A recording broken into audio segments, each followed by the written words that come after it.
नमस्कार साथियों, कैसे हैं आप सब। आशा करता हूँ अच्छे होंगे, स्वस्थ होंगे, मस्त होंगे और आप अपनी तैयारी को बेहतर करने में जुटे होंगे। तो साथियों, आज हम करेंगे बाल विकास यानी सीडीपी के 30 महत्वपूर्ण प्रश्न जो कि आपके एग्जाम के लिए रामबाण साबित होने वाले हैं। साथियों, यह आपका प्रैक्टिस सेट है। इसमें कुल 30 प्रश्न होने वाले हैं जो कि एग्जाम की दृष्टि से अति महत्वपूर्ण होंगे। ठीक है साथियों, तो चलते हैं हम अपने पहले प्रश्न पर। अभी तक आपने हमारे चैनल को सब्सक्राइब नहीं किया है साथियों, तो चैनल को सब्सक्राइब जरूर कर लीजिएगा और बेल आइकन को दबा लीजिएगा।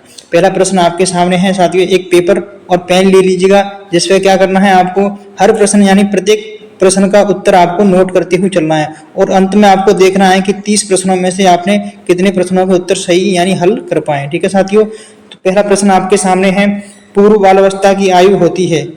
आपको बताना है, ऑप्शन आपके सामने है, जन्म से 2 वर्ष होती है, 2 सप्ताह से 2 वर्ष होती है, ऑप्शन सी है 2 माह से 2 वर्ष होती है, ऑप्शन डी है 2 वर्ष से 6 वर्ष होती है। आपको बता देना है इस प्रश्न का जो राइट आंसर होने वाला है क्या होगा।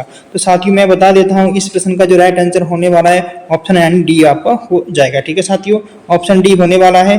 तो आप देख लीजिएगा, श्रीमती हरनॉक के अनुसार गर्भावस्था यानी गर्भधारण से जन्म तक आपकी होती है, शेषावस्था यानी जन्म से 2 सप्ताह तक आपकी शेषावस्था होती है, बचपन अवस्था आपकी होती है 2 सप्ताह से कितनी होती है, 2 वर्ष तक हो जाती है। और यही बात करते हैं पूर्व बालावस्था यानी 3 वर्ष से और 6 वर्ष के बीच में हो जाती है। तो आपके ऑप्शन में दे रखा है 2 वर्ष से 6 वर्ष, यानी यही आपकी पूर्व बालावस्था की आयु हो जाती। ठीक है, लगभग में आपको इस तरह से आंसर दे देना है। यही प्रश्न यदि आता है उत्तर बाल्यावस्था की एज है तो आपकी 7 से 14 वर्ष हो जाती है। यही पूछा जाता है पूर्व किशोर अवस्था की आयु क्या हो जाती है, तो 15 से 17 वर्ष हो जाती है आपकी।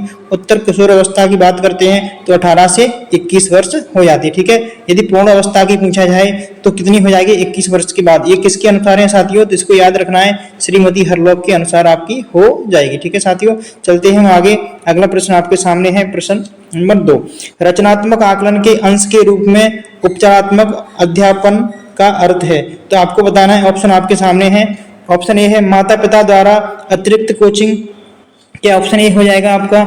ऑप्शन बी है असाधारण छात्रों के लिए अध्यापन, ऑप्शन सी है शिक्षक की कमी का पता लगाना और उसे दूर करना, शिक्षण की कमी का पता लगाना और उसे दूर करना, पाठ्य पुस्तकों से अलग अध्यापन करवाना। ठीक है साथियों, तो अध्यापन होगा इसका। तो आपको बता देना है सही आंसर क्या होने वाला है, यानी क्वेश्चन नंबर 2 का जो राइट आंसर होगा वो कौन सा हो जाता है, शिक्षण की कमी का पता लगाना और उसे दूर करना। ठीक है, ऑप्शन आपका कौन सा हो जाएगा, तो ऑप्शन आपका सी राइट आंसर होने वाला है। ठीक है साथियों, चलते हैं हम आगे, देख लेते हैं। उपचारात्मक आकलन में छात्र की अधिगम क्षमताओं और समस्याओं का क्या करते हैं, मूल्यांकन किया जाता है। उपचारात्मक शिक्षण में छात्रों की अधिगम समस्याओं का पता लगाने के लिए निदानात्मक परीक्षण का इस्तेमाल किया जाता है। ठीक है साथियों, आपको समझ में आया होगा, यानी उपचारात्मक शिक्षण करते हैं उसमें हम क्या करते हैं, निदानात्मक परीक्षण करते हैं। निदानात्मक परीक्षण में क्या करते हैं, निदानात्मक में क्या है, विद्यार्थी की जो कमियां होती है उनका क्या है पता लगाया जाता है, और जब कमियों का पता लग जाता है तो फिर हम क्या करते हैं, उपचारात्मक शिक्षण करते हैं। ठीक है, शिक्षण की कमियों का पता लगाना और उसे दूर करना। हम शिक्षण की कमियों का पता कैसे लगाते हैं, तो निदानात्मक तरीके से क्या करते हैं, निदानात्मक उसका परीक्षण करते हैं। तो उससे क्या है, हमें कमियों को पता चल जाता है, उनकी कमियों के दूर करने के लिए हम क्या करते हैं, तो उपचारात्मक शिक्षण करते हैं। ठीक है साथियों, आपको समझ में आया हो। यदि सेशन अच्छे लगे तो लाइक और सब्सक्राइब जरूर करिएगा चैनल को। बुद्धि पर अनुवांशिकता और पर्यावरण के सापेक्ष प्रभावों के संबंध में निम्नलिखित में से कौन सा कथन असत्य है। प्रश्न आपके सामने, अच्छे से पढ़ लीजिएगा। ये रहे आपके ऑप्शन। ऑप्शन ए है ऐसा माना जाता है कि अनुवांशिकता विशिष्ट क्षमताओं पर एक मजबूत प्रभाव डालती है लेकिन सामान्य बुद्धि पर नहीं। ऑप्शन बी है अध्ययनों से संकेत मिलता है कि बुद्धि अनुवांशिकता का लगभग 50% है। ऑप्शन है आपका सी, ऐसा प्रतीत होता है कि बुद्धि पर मुख्य पर्यावरणीय प्रभाव जीवन के प्रभाव में ही होते हैं। ऑप्शन डी है बुद्धि मात्रात्मक विशेषता के मामले का एक अच्छा उदाहरण है। तो आपके सामने 4 ऑप्शन है साथियों। क्वेश्चन नंबर 3 का जो राइट आंसर है आपको बताना है। प्रश्न में पूछा गया है बुद्धि पर अनुवांशिकता और वातावरण के सापेक्ष प्रभावों के संबंध में निम्नलिखित में से कौन सा कथन असत्य पूछा है। तो असत्य में बताना है, ऐसा माना जाता है कि अनुवांशिकता विशिष्ट क्षमताओं पर एक मजबूत प्रभाव डालती है लेकिन सामान्य बुद्धि पर नहीं। यही क्या है, सामान्य बुद्धि पर नहीं है, नहीं दे रखा है, ये गलत हो जाएगा, यानी आपका ऑप्शन ए राइट आंसर हो जाता है साथियों। ठीक है, अच्छे से आपको समझ में आया होगा। इसका जो राइट आंसर है ऑप्शन आपका ए हो जाएगा। ठीक है, चलते हैं हम अगले प्रश्न पर। अगला प्रश्न आपके सामने है। क्वेश्चन नंबर 4 पढ़िएगा साथियों इसे। जैसे जैसे बच्चा बड़ा होता है, बढ़ता है, बच्चे की धारणा निम्न में से प्रभावित होती है। धारणा निम्न से प्रभावित होती है। किससे प्रभावित होती है? ऑप्शन आपके सामने है, आपको बता देना है। ऑप्शन ए है व्यक्तिगत कारक। ऑप्शन बी आपका हो जाता है सामाजिक कारक यानी सामाजिक पारिस्थितिक। ऑप्शन सी है सांस्कृतिक कारक। ऑप्शन डी है वातावरणीय कारक। तो कौन सा कारक आपका हो जाता है जो क्या करती है? बच्चे की धारण क्षमता को क्या करती है? प्रभावित करती है। ठीक है, 4 ऑप्शन आपके सामने है, आपको बताना है। ठीक है, क्वेश्चन नंबर 4 का जो राइट आंसर है ऑप्शन आपका क्या हो जाएगा? ऑप्शन डी होने वाला है। पर्यावरणीय जो कारक होता है आपका, वो क्या करती है? बच्चे की धारण क्षमता को क्या करती है? प्रभावित करती है। समझ में आया होगा अच्छे से। इसका जो राइट आंसर होने वाला ऑप्शन आपका डी हो जाएगा। ठीक है, चलते हैं आगे। अगला प्रश्न आपके सामने है, प्रश्न नंबर 5। विचार न सिर्फ भाषा को निर्धारित करता है बल्कि उससे पहले भी होता है। यह विचार किसके द्वारा प्रस्तुत किया गया? बात की जा रही है आपकी विचार सिर्फ भाषा को ही निर्धारित करता है। क्वेश्चन अच्छे से पढ़ लीजिएगा। ये रहे आपके ऑप्शन आपके सामने। ऑप्शन ए है जीन पियाजे। ऑप्शन बी है कोहलबर्ग। ऑप्शन सी है वाइगोस्की। ऑप्शन डी है पावलोव। 4 ऑप्शन आपके सामने है साथियों। क्वेश्चन नंबर 5 का जो राइट आंसर है आपको बताना है क्या होने वाला है। तो इसका जो राइट आंसर होने वाला है साथियों, ऑप्शन आपका सी राइट आंसर हो जाएगा। कौन सा हो जाएगा? ऑप्शन सी राइट आंसर हो जाएगा। ठीक है, क्या हो जाएगा? वाइगोस्की। वाइगोस्की क्या करते हैं? विचार न सिर्फ भाषा को निर्धारित करती है बल्कि उससे पहले भी होता है। यह विचार किसके द्वारा प्रस्तुत किया गया? इन्होंने बताया था, वाइगोस्की महोदय ने भाषा और विचार के बारे में बात करते हैं। कौन करते हैं? तो वाइगोस्की करते हैं आपकी, यानी ऑप्शन आपका सी राइट आंसर होने वाला है। ठीक है, अगला प्रश्न आपके सामने है, सीखने की प्रक्रिया किससे प्रभावित होती है? तो आपको बताना है जो सीखने की प्रक्रिया है किससे प्रभावित होती है। ऑप्शन आपके सामने है। ऑप्शन ए है शारीरिक स्वास्थ्य। क्या शारीरिक स्वास्थ्य होगा? ऑप्शन बी है मानसिक स्वास्थ्य हो जाता है। ऑप्शन सी है सीखने की इच्छा होगी। ऑप्शन डी है दिए गए सभी विकल्प। यानी बात की जा रही है सीखने की प्रक्रिया किससे प्रभावित होती है। लर्निंग के बारे में बात की जा रही है साथियों, आपको बता देना है क्वेश्चन नंबर 6 का राइट आंसर क्या होगा। तो दिए गए सभी विकल्प आपके हो जाएंगे, यानी ऑप्शन आपका डी ऑप्शन राइट आंसर हो जाता है। ठीक है साथियों, क्योंकि जो सीखने की प्रक्रिया है शारीरिक स्वास्थ्य भी प्रभावित करता है, मानसिक स्वास्थ्य भी प्रभावित करता है आपका, और जो सीखने की इच्छा है वो भी आपकी क्या करती है? मानसिक स्वास्थ्य को यानी सीखने की प्रक्रिया को क्या करती है? प्रभावित करती है। ठीक है साथियों, जिसका राइट आंसर है डी ऑप्शन हो जाता है। चलते हैं हम आगे। अगला प्रश्न आपके सामने है,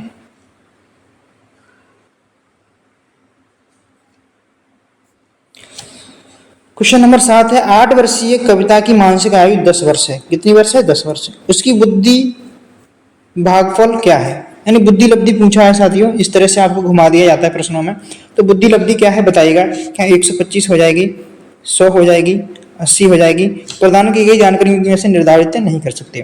तो प्रश्न आपके सामने है, आप इसका उत्तर निकाल लीजिए क्योंकि कैलकुलेशन वाला सवाल है। यदि आप करना जानते होगे तो कर लोगे, नहीं मैं अभी आपको बताने वाला हूँ। ठीक है, थोड़ा सा समय मैं आपको दूंगा इसे सॉल्व करने के लिए, अच्छे से पढ़ लीजिएगा।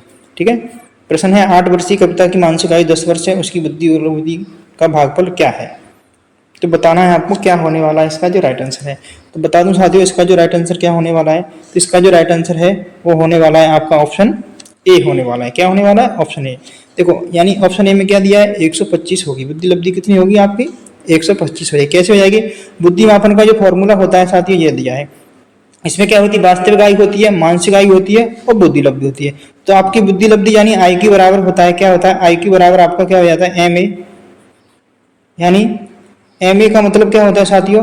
मेंटल एज हो जाती है आपकी। ठीक है, यानी मानसिक आयु, और बट्टे में क्या आ जाएगा आपका? वास्तविक आयु यानी सी ए। यानी तो हमारी वास्तविक जो मानसिक आयु है वो कितनी दे रखी साथियों? तो कविता की मानसिक आयु कितनी है? 10 वर्ष है। तो 10 वर्ष हो जाएगी ऐसे। ठीक है, मानसिक आयु कितनी? 10 वर्ष है। और यहाँ पर कितनी है? 8 वर्ष है। गुणा कितने से करेंगे? 100 से करेंगे। कैलकुलेशन करोगे आपको आपका उत्तर मिल जाएगा, यानी आई क्यू बराबर कितना निकलेगा आपका? 125 हो जाएगा। ठीक है साथियों, समझ में आया होगा। चलते हैं हम आगे।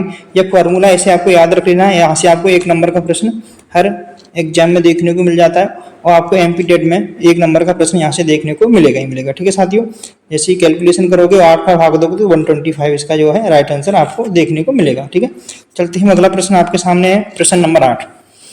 ग्रामीण लोगों में सामाजिक सुधारों के प्रति अधिक व्यापक दृष्टिकोण विकसित करना लक्ष्य का एक उदाहरण है। तो बताइएगा किसका उदाहरण है? ऑप्शन आपके सामने है, पढ़िएगा साथियों। ऑप्शन ए है लघु अवधि का है, ऑप्शन बी है दीर्घ अवधि का है, ऑप्शन सी है सामाजिक है, ऑप्शन डी है पर्सनल है। तो बताना है आपको कौन सा होने वाला है, सही उत्तर क्या हो जाएगा इसका, जल्दी से बताइएगा। तो इसका जो राइट आंसर है आपका सी ऑप्शन हो जाता है। कौन सा हो जाता है? तो इसका जो राइट आंसर है आपका सी ऑप्शन होने वाला है। ठीक है, सामाजिक है। ग्रामीण लोगों में सामाजिक सुधारों के प्रति अधिक व्यापक दृष्टिकोण विकसित करना सामाजिक लक्ष्य का क्या है? एक उदाहरण है। ठीक है, यानी सामाजिक लक्ष्य का उदाहरण है। ठीक है साथियों, चलते हैं अगले प्रश्न पर। प्रश्न नंबर 9। एक बच्चा अपने प्रारंभिक वर्षों में आपराधिक जीवन के लक्ष्य यानी लक्षण सीखता है। क्या सीख रहा है? आपराधिक जीवन के लक्षण सीखता है। निम्नलिखित में से यह सबसे अधिक दोष किसका है? तो साथियों किसका दोष हो जाएगा? ऑप्शन आपके सामने है। तो ऑप्शन शिक्षक का क्या दोष हो जाएगा? शिक्षक का दोष होने वाला है, परिवार का दोष होने वाला है, यानी बच्चा खुद का दोष होगा या समाज का दोष होगा। किसका दोष होने वाला है? देखो, प्रारंभिक वर्षों में आपराधिक जीवन के लक्षण सीखता है। ठीक है, बात की जा रही प्रारंभिक वर्षों की, तो किसका होने वाला है बताइएगा। क्वेश्चन नंबर 9 का राइट आंसर क्या हो जाएगा? तो साथियों बताना है आपको क्वेश्चन नंबर 9 का जो राइट आंसर है वो हो जाएगा परिवार का। यदि बच्चा क्या सीख रहा है? प्रारंभिक वर्षों में क्या सीख रहा है? आपराधिक लक्षण सीखता है, तो किसका हाथ होने वाला है? परिवार का होने वाला है। परिवार में कौन होता है आपका? माता पिता, माता पिता, भाई बहन। कौन होते हैं? माता पिता, भाई बहन। इन सब का प्रभाव किस पर पड़ता है? बच्चे पर पड़ता है। तो इस जिससे क्या है बच्चा प्रभावित होता है। ठीक है साथियों, तो किसका होगा? तो परिवार का हो जाएगा। ठीक है, इसे आपको अच्छे से याद रखना है। आगे बात करते हैं। अगला प्रश्न आपके सामने है, निम्नलिखित में से कौन सी प्रतिभाशाली बच्चे की विशेषता है? तो आपको बताना है कि प्रतिभाशाली बच्चे की जो विशेषता होती है क्या होती है। ऑप्शन आपके सामने है। आराम उन्मुख होता है क्या? ऑप्शन ए है। ऑप्शन बी है विलक्षण नौकरी के लिए कम आकांक्षा। ऑप्शन सी है शारीरिक गतिविधियों के लिए कम प्रेरणा। ऑप्शन डी है विश्लेषणात्मक अवधारणात्मक क्षमता। यानी बात की जा रही है किसकी की जा रही है? तो प्रतिभाशाली बच्चे की बात की जा रही है। अब प्रतिभाशाली बच्चे के अंदर किस तरह की विशेषता हो सकती है आपको पता होगा, आप पढ़े होंगे तो आपको बता देना। ठीक है, तो यह हो जाएगी विश्लेषणात्मक अवधारणात्मक क्षमता। ठीक है, ऑप्शन आपका क्या हो जाएगा? ऑप्शन आपका डी है जो राइट आंसर होने वाला है। ठीक है साथियों, तो ऑप्शन डी आपका क्या हो जाएगा? राइट आंसर हो जाएगा। ठीक है, तो इसका जो राइट आंसर है ऑप्शन डी है, विश्लेषणात्मक अवधारणात्मक क्षमता आपकी हो जाएगी। चलते हैं हम आगे। अगला प्रश्न आपके सामने। तो साथियों हम कुछ बात कर लेते हैं। आप पीडीएफ के लिए आप हमारे टेलीग्राम चैनल को ज्वाइन कर सकते हो। यहाँ पर आपको क्या है निःशुल्क पीडीएफ मिल जाती है क्लास की। अभी तक साथियों आपने हमारे चैनल को सब्सक्राइब नहीं किया, चैनल को सब्सक्राइब जरूर कर लीजिएगा और बेल आइकन को दबा लीजिएगा। सेशन अच्छा लग रहा है तो साथियों लाइक जरूर कर दें। कमेंट बॉक्स में आप अपनी राय को जरूर दे सकते हो। ठीक है साथियों, और सेशन को अपने दोस्तों के साथ में शेयर करें। मुश्किलों से भाग जाना आसान होता है। मुश्किलों से भाग जाना क्या होता है? आसान होता है। हर पहलू जिंदगी का इम्तिहान होता है। डरने वालों को किस्मत में मिलता नहीं कुछ भी साथियों, लड़ने वालों के कदमों में क्या होता है? जहान होता है। ठीक है साथियों, तो मेहनत करते रहिएगा, फल आपको जरूर मिलेगा। अगला प्रश्न आपके सामने है क्वेश्चन नंबर 11। तो साथियों सेशन अच्छा लगे तो लाइक और दोस्तों के साथ में शेयर जरूर करें और सब्सक्राइब जरूर कर लीजिए, क्योंकि आपको पता है कि हमारे चैनल पर सब्सक्राइब बहुत कम है। तो ज़्यादा से ज़्यादा सब्सक्राइब करवाइएगा। आप सभी का सहयोग यदि मिल जाता है तो मैं आपके लिए और भी अच्छा कंटेंट लेकर के इसी तरह आता रहूँगा। ठीक है साथियों, तो बताइएगा इस प्रश्न का जो राइट आंसर होने वाला क्या होगा।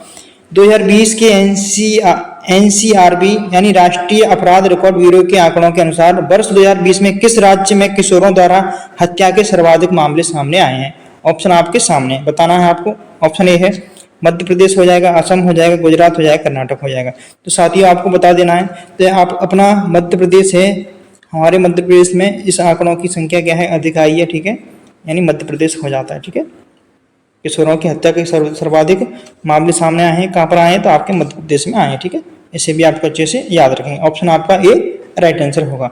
चलते हैं आगे। अगला प्रश्न है, निम्नलिखित में से क्या प्रतिभाशाली बच्चों की विशेषता नहीं है?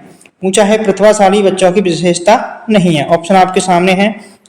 ऑप्शन ए दिया है वे बच्चे अपनी सभी गतिविधियों में हमेशा अच्छे होते हैं।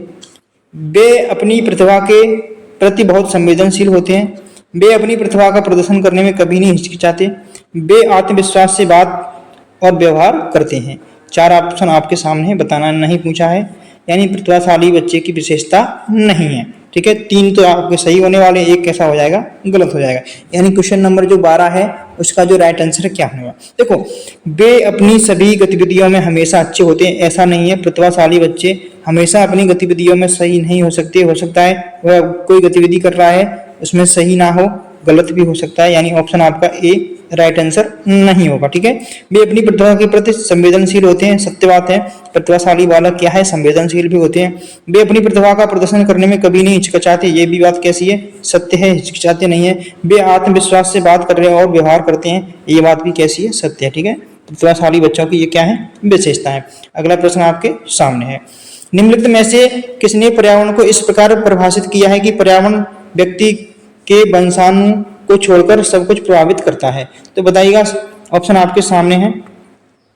ऑप्शन ए है लॉरेंस कोहलबर्ग ने कहा है, बेल्ड अभिलेखाकार ने कहा है, रॉबर्ट एंड वुड्स ने बोला है, जीन्स विलियम फ्रिट्ज एवं पियाजे ने कहा है।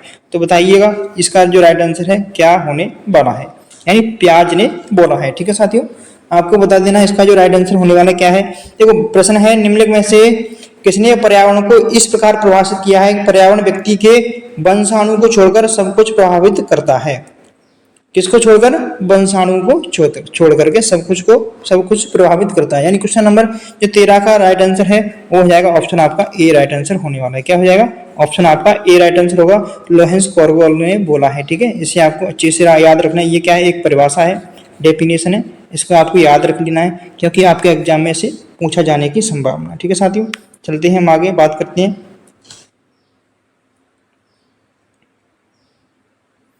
तो क्वेश्चन नंबर जो 13 का जो राइट आंसर था, सॉरी साथियों एक मिनट गलत हो गया। तो क्वेश्चन नंबर 13 का राइट आंसर है वो ऑप्शन आपका बी होने वाला है। क्या होने वाला है साथियों, तो बी होने वाला है। सॉरी साथियों इसे सही कर लेंगे, ऑप्शन आपका बी हो जाएगा। बेल्ड अभिलेखाकार है इसके। ठीक है, यह परिभाषा किसकी है, तो बेल्ड अभिलेखागार की है। ठीक है, ऑप्शन आपका बी राइट आंसर हो जाएगा। ठीक है साथियों, गलती के लिए सॉरी, क्षमा चाहते हैं, गलती इंसानों से होती हो जाती है। अगला प्रश्न आपके सामने है, निम्नलिखित में से कौन सामाजिकरण पर कूली के सिद्धांत के 3 पहलुओं में से एक नहीं है। पूछा है कूली के सिद्धांत के 3 पहलुओं में से एक नहीं है, तो आपको बता देना है हम दूसरों को कैसे दिखाते हैं, कैसे देखते हैं। सॉरी साथियों, ऑप्शन बी है दूसरे हमें कैसे सोचते हैं या समझते हैं, ऑप्शन सी है आत्म भावना, ऑप्शन डी है किशोरावस्था अहंकार। तो बताइएगा कौन सा नहीं पूछा है, तो नहीं बताना है आपको, तो कौन सा नहीं हो जाएगा। 4 ऑप्शन आपके सामने हैं जो राइट आंसर होने वाला साथियों, तो राइट आंसर कौन सा है आपका, ऑप्शन डी राइट आंसर हो गया। ठीक है साथियों, यानी किशोर अवस्था अहंकार ये बात इन्होंने नहीं बोली है। ठीक है, पहलुओं में से एक नहीं है, हम दूसरों को कैसे दिखते हैं। ठीक है, सामाजिकरण कूली के सिद्धांत के 3 पहलुओं में से एक नहीं है, तो ये है। ठीक है, दूसरे हमें कैसे देखते हैं, सोचते या समझते हैं, ये बात भी है, आत्म भावना भी है। ठीक है, इन तीनों की बात कौन करते हैं, कूली महोदय करते हैं। ठीक है, कूली के सिद्धांत में इन तीनों बातों की चर्चा की जाती है, इसे भी आपको अच्छे से याद रखना है। ठीक है, आपका ऑप्शन डी होगा, इसका जो राइट आंसर है डी ऑप्शन हो जाएगा। अगला प्रश्न आपके सामने है, रोहन श्री विक्रम का 8 वर्ष का पुत्र है, यदि विक्रम को उनकी नौकरी में पदोन्नत किया जाता है तो इसका रोहन पर सकारात्मक प्रभाव पड़ेगा क्योंकि उन्हें अब बेहतर सुविधाएं प्रदान की जाएंगी।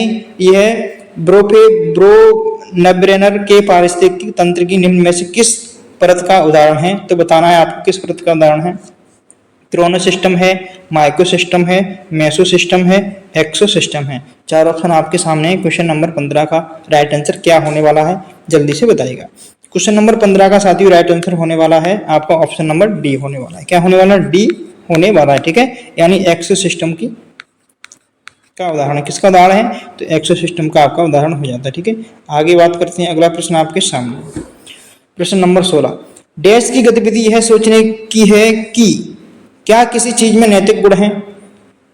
साथियों आपको थोड़ा प्रश्नों के जो लेवल है थोड़ा हाई लगेगा, लेकिन इसी तरह के प्रश्न आपको एग्जाम में देखने को मिलेंगे, तो स्किप करके नहीं भागना, लास्ट तक जुड़े रहिएगा क्योंकि इसी तरह के आपको एग्जाम में प्रश्न देखने को मिलेंगे, वहां पर भी ऐसे ही प्रश्नों का आपका सामना करना पड़ेगा। इससे अच्छा है आप यही अभी प्रैक्टिस करो ऐसे प्रश्नों की, जिससे क्या है आपको वहां पर एग्जाम में इन प्रश्नों को पढ़ने में या हल करने में किसी प्रकार की कोई समस्या नहीं आए। ठीक है, तो इसका जो राइट आंसर है आपको बताना है कौन सा होने वाला है। ऑप्शन 4 है नैतिक संवेदनशीलता, नैतिक निर्णय, नैतिक कार्रवाई, नैतिक स्मृति। 4 ऑप्शन आपके सामने है, आपको बताना है कौन सा इसका जो है राइट आंसर होने वाला है। क्वेश्चन नंबर 16, तो क्वेश्चन नंबर 16 का जो राइट आंसर होगा, नैतिक गुण की बात की जाती है तो नैतिक निर्णय हो जाएगा आपका। ठीक है, ऑप्शन यानी बी राइट आंसर होगा। ठीक है, कौन सा होगा, ऑप्शन आपका बी राइट आंसर होगा।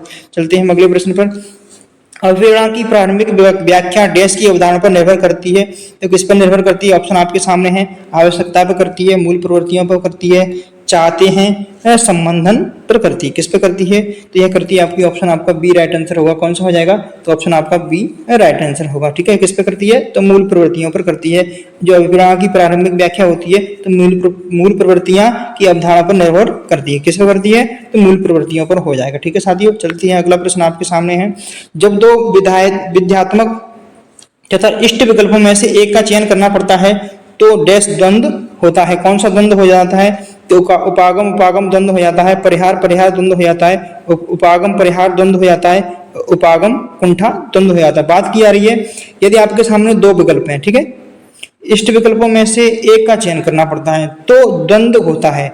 ठीक है, तो बताना है दोनों, जैसे आपके सामने दो विकल्प हैं और दोनों में से यदि आपको एक चयन करना है तो आपके सामने ये द्वंद्व पैदा होगा, कौन सा हो जाएगा। ठीक है, ये बताना है आपको। क्वेश्चन नंबर 18 का जो राइट आंसर है ए हो जाएगा, यानी उपागम उपागम द्वंद्व हो जाएगा। ठीक है, यानी अप्रोच अप्रोच हो जाता है आपका। ठीक है, यानी ऑप्शन आपका ए राइट आंसर हो जाएगा। ठीक है, जब ऐसी परिस्थिति आपके सामने आए कि दो ऑप्शन है आपके सामने, एक को चुनना है तो आपके सामने क्या होगा, उपागम उपागम होगा। ठीक है साथियों, इसका क्या हो जाएगा, उपागम उपागम हो जाएगा। ठीक है, वो भी पॉजिटिव है तो दोनों में से आपको कोई भी चुन सकते हो दोनों के लिए। ठीक है, यदि एक पॉजिटिव होता है तो एक निगेटिव होता है तो एक उपागम होगा, फिर एक का क्या हो जाएगा, आपको एक का परिहार करना पड़ेगा। ठीक है, तो इसका जो राइट आंसर है ऑप्शन ए हो जाता है। अगला प्रश्न आपके सामने है।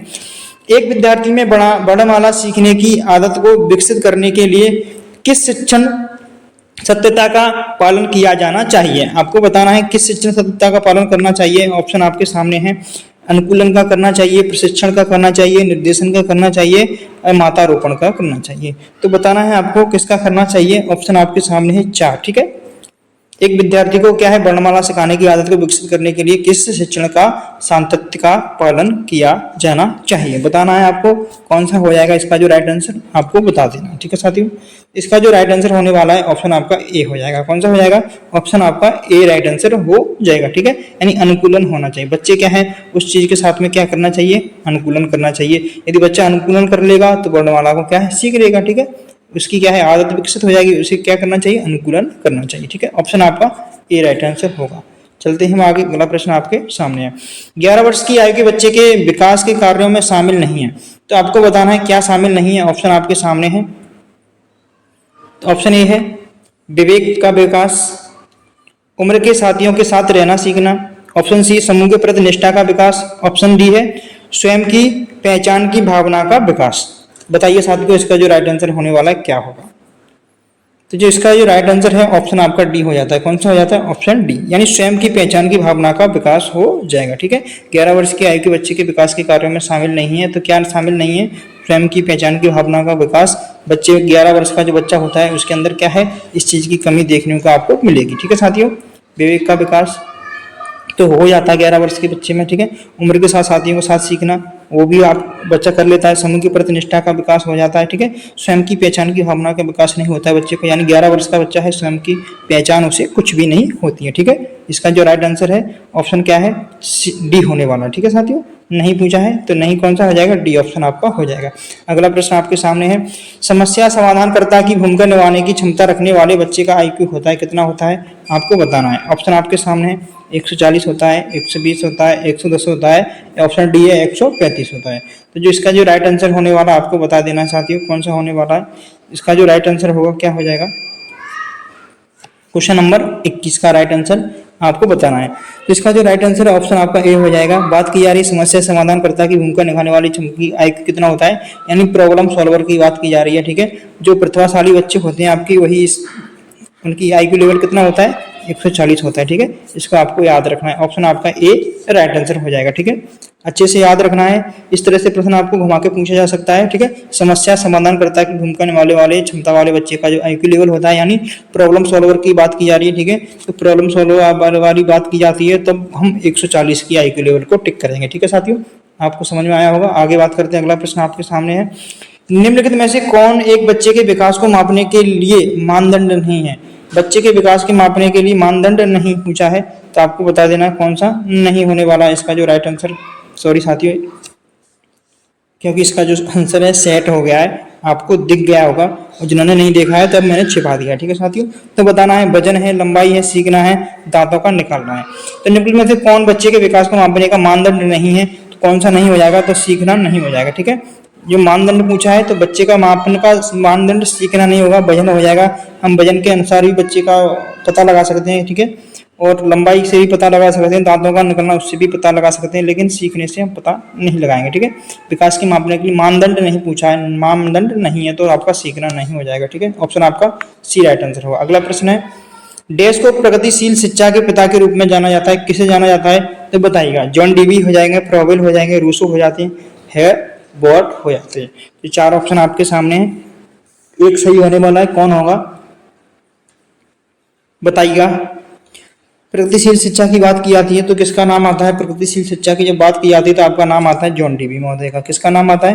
तो जॉन डीवी महोदय हो जाते हैं आपके। इसका जो राइट आंसर होगा ऑप्शन आपका ए ही राइट आंसर होने वाला है। ठीक है साथियों, तो आपका ए राइट आंसर हो जाएगा। अगला प्रश्न आपके सामने है, बताइएगा इसका प्रश्न का राइट आंसर क्या होगा।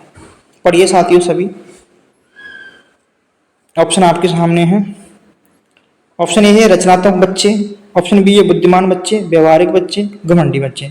बात की जा रही है रचनात्मकता का संकेत है, क्रिएटिविटी की बात की जा रही है। क्रिएटिविटी की जब बात की जाती है तो कहाँ पर जाएंगे हम? रचनात्मक बच्चे के ऊपर जाएंगे। ठीक है, तो कौन सा हो जाएगा हमारा? तो रचनात्मक हो जाएगा। कौन सा होगा? तो रचनात्मक आपका हो जाएगा, यानी ऑप्शन आपका ए राइट आंसर होगा। ठीक है, चलो अगला प्रश्न है, अगले प्रश्न में चलते हैं। अगला प्रश्न आपके सामने है, पढ़िए साथियों। किसी क्षेत्र में किसी छात्र के कार्य का संग्रह जो वृद्धि, आत्म प्रतिबिंब और उपलब्धि को दिखाता है, उसे डैश से जाना जाता है। बताइएगा किससे जाना जाता है? ऑप्शन आपके सामने, पढ़िए साथियों। तो ऑप्शन ए है आकलन, ऑप्शन बी है अनुमान, ऑप्शन सी है पोर्टफोलियो, ऑप्शन डी है संचय रिकॉर्ड। तो किससे जाना जाता है? तो यह जाना जाता है आपका, ऑप्शन आपका हो जाएगा सी, यानी पोर्टफोलियो से जाना जाता है। किससे जाना जाता है? तो पोर्टफोलियो से जाना जाता है। इसे आपको अच्छे से याद रख लेना है। ठीक है, किससे जाना जाता है? तो पोर्टफोलियो आपका राइट आंसर हो जाता है। ठीक है, अगला प्रश्न है आपके सामने। मातृभाषा सीख रहे विद्यार्थी और एक ऐसे विद्यार्थी शिक्षार्थी जो उस भाषा को द्वितीय भाषा के रूप में सीख रहे हों, उनके बीच किस प्रकार की त्रुटियां होती हैं? तो बताइएगा किस प्रकार की त्रुटियां होती हैं। ऑप्शन आपके सामने है। अर्ध सामान्यीकरण वाली त्रुटियां होती हैं, सरलीकरण वाली त्रुटियां होंगी, ऑप्शन सी है विकास संबंधी त्रुटियां होंगी, ऑप्शन डी है हाइपर कनेक्शन वाली त्रुटियां होंगी। तो बताइएगा कौन सी त्रुटियां होंगी, किसकी बात की जा रही है? एक बच्चा क्या है? मातृभाषा सीख रहा है।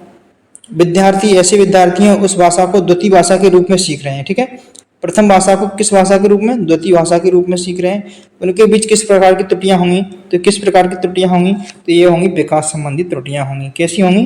तो विकास संबंधी त्रुटियां हो जाएंगी आपकी, यानी ऑप्शन आपका क्या हो जाएगा? ऑप्शन सी राइट आंसर हो जाएगा। कौन सा हो जाएगा? ऑप्शन सी राइट आंसर होगा। ठीक है साथियों, चलते हैं आगे। अगला प्रश्न ये रहा आपके सामने, पढ़िए साथियों। पियाजे के अनुसार अमूर्त प्रस्थापनाओं के बारे में तार्किक रूप से सोचने की क्षमता इस अवस्था का सूचक है। तो किस अवस्था का सूचक है बताइए। ये रहा ऑप्शन, संचालन के पूर्व के विचार, ऑप्शन बी है ठोस संचालन, ऑप्शन सी है औपचारिक संचालन, ऑप्शन डी है सेंसेस मोटर इंटेलिजेंस।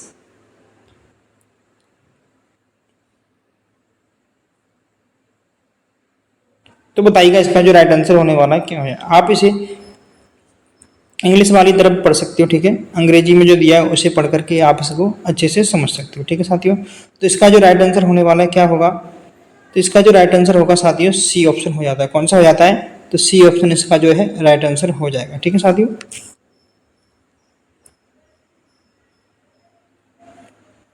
ऑप्शन कौन सा हो जाएगा? सी ऑप्शन हो जाएगा। ठीक है,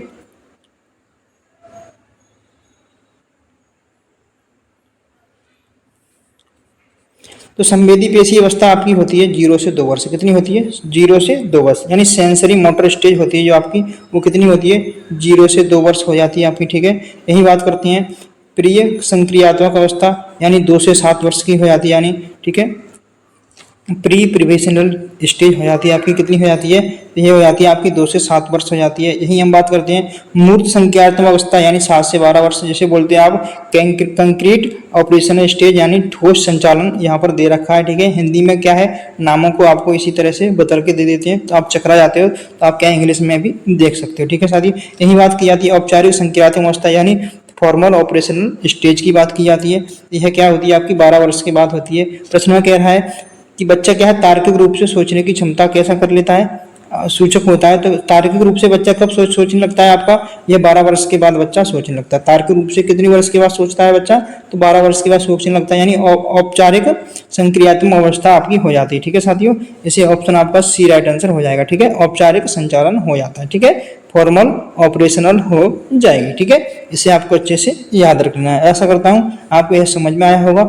यदि अच्छा लगा हो साथियों, समझ में आया हो, तो लाइक जरूर करिएगा।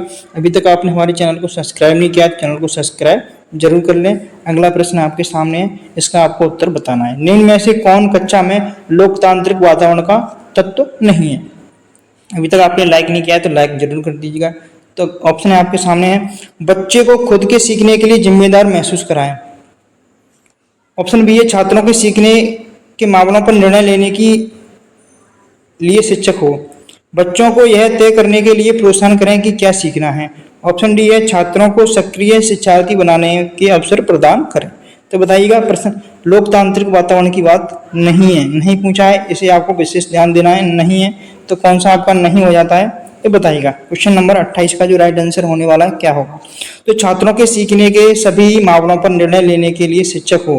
क्या ऐसा करेंगे आप कि छात्रों के जो मामले हैं उनके निर्णय लेने के लिए शिक्षक नियुक्त कर दिया जाए, कि छात्रों का जो निर्णय लेना है वो शिक्षक लेगा? ऐसा नहीं करेंगे हम। ऑप्शन आपका बी राइट आंसर नहीं होगा। बच्चों को खुद के सीखने के लिए जिम्मेदार महसूस कराएं, सही बात है, बच्चे को खुद की जिम्मेदारी स्वयं ही सौंपी जाए। ठीक है, बच्चों को यह तय करने के लिए प्रोत्साहन करें कि क्या सीखना है, ये बात भी सही है, बच्चों को प्रोत्साहन भी करना चाहिए कि आपको क्या सीखना है।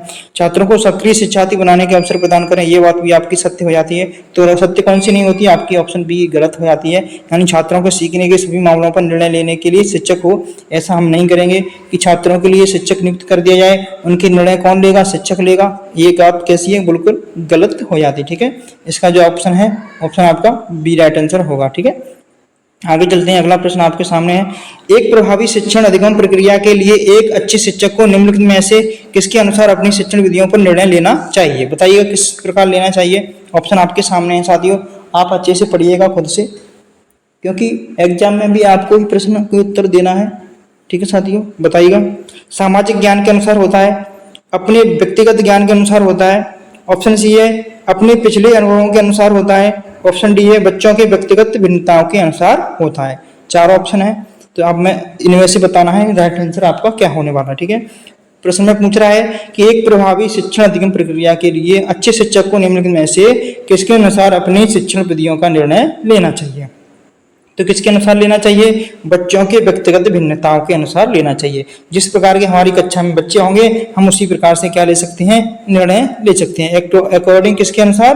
बच्चों के अनुसार, यानी चिल्ड्रन से, यानी बच्चों के अनुसार हम लेंगे। ठीक है, जिस तरह से हमारी कक्षा में डिफरेंट टाइप के बच्चे होंगे, उसी प्रकार हम अपने निर्णय भी उसी प्रकार, यानी शिक्षण विधियों का भी हम उपयोग करेंगे। ठीक है, यानी टीचिंग लर्निंग जो मेथड होंगे हमारे, उन्हें हम क्या करेंगे? इसी तरह से लेंगे, किसी बच्चों के अनुसार ही हम ठीक है निर्णय लेंगे। ठीक है, इसे आपको अच्छे से याद रखना है, किसके अनुसार निर्णय लेंगे? तो जिस प्रकार के हमारे क्लासरूम में बच्चे होंगे उन्हीं के अनुसार हम क्या निर्णय लेंगे, यानी ऑप्शन आपका डी राइट आंसर हो जाता है।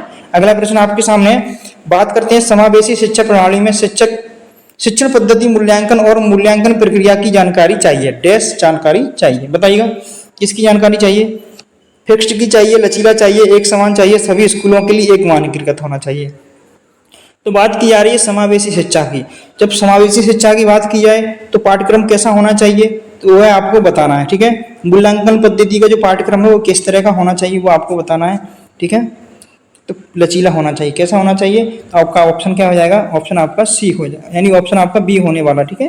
कैसा होना चाहिए, लचीला होना चाहिए, फिक्सेबल होना चाहिए, ठीक है साथियों। तो ऑप्शन आपका बी राइट आंसर हो जाता है। कौन सा हो जाता है, तो ऑप्शन आपका बी राइट आंसर हो जाता है, ठीक है साथियों। सेशन कैसा लगा, यदि सेशन अच्छा लगा हो तो हमारे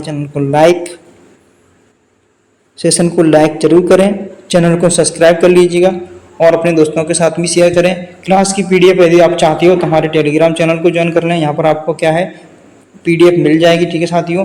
क्लास अपलोड होने के बाद में ही तुरंत आपको क्या है पीडीएफ आपको वहाँ पर प्रोवाइड करवा दी जाती है, ठीक है साथियों। तो मिलते हैं अगली वीडियो में, तब तक के लिए सभी साथियों को जय हिंद, वंदे मातरम। Thank you for watching.